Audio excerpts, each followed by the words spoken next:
a glass of hot water, 5 drops of eucalyptus oil, blend it together. Now, oh, hi! Have you ever heard about this treatment to cure COVID-19? By drinking eucalyptus extract. Even one of our ministries had come up with an invention of anti-COVID necklace made of eucalyptus extract as well. However, in July 2020, a researcher from the Department of Forestry, University of Gajah Mada, Rini Pujiarti PhD, said that this claim cannot be entirely accurate. It is because there has been no clinical proof for its validation as a COVID-19 drug, even though this plant does have potential antiviral due to the active ingredient in the essential oil of eucalyptus. Besides, if the potion and the necklace can actually work, don't you think that it is very illogical if we still have COVID-19 new cases until today? I mean, eucalyptus oil is everywhere. Why doesn't every country tell their citizens to just drink the extract? It is very sad to face the fact that the government is actually part of this unproven news. We all know that the government should be the place where we as citizens put our trust in, but how can that possibly happen if the government themselves is part of spreading an unfounded agenda? Another example of government negligence is what happened in Riau. The Public Health Office in Riau is accused of manipulating data where they input wrong data of someone who passed away because of kidney failure. Yet, the hospital announced that the patient passed away from COVID-19. What's even more saddening is the same case allegedly had happened to the other 10 patients. The hospital had apologized and then clarified this case in the name of human error. In the middle of these two connected facts, it is no wonder why there are still many Indonesians who don't believe in the current existing pandemic. Many of them think that COVID-19 is a made-up conspiracy made by the world elite and there is some sort of fraud by the hospitals in order to get intensive cost by sacrificing the victims that were actually dead because of COVID-19.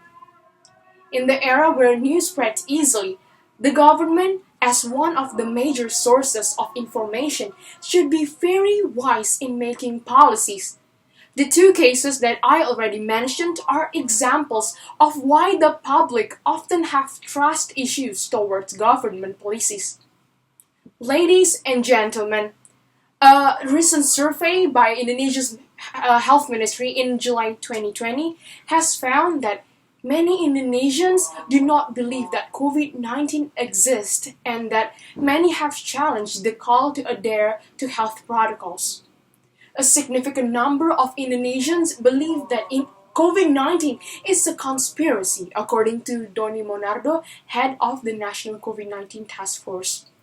The scholars, who are members of the Cluster Innovation and Governance or CGIO research team, collaborated with Tanoto Foundation for a survey to study how the COVID-19 pandemic has affected the public in terms of their stance toward the economic recession, as well as their buying habit throughout the health crisis.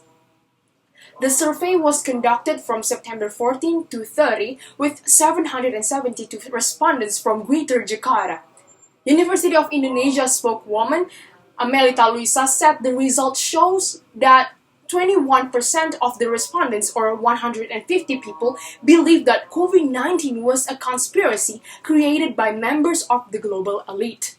Most are from Bogor, or 24.1%, and from Jakarta, or 22.5%. Honorable judges, the solution to this problem is actually very simple, but it requires a willingness to do it. First, the government should have one clear vision in handling the pandemic. One ministry came up with anti-COVID necklace to prevent COVID-19 infection, but another ministry campaigned for the use of masks to protect ourselves from the virus. It surely will divide the public's opinion if policies between ministries are opposite of one another. Did the ministries not meet regularly? Which one of the policies should I trust?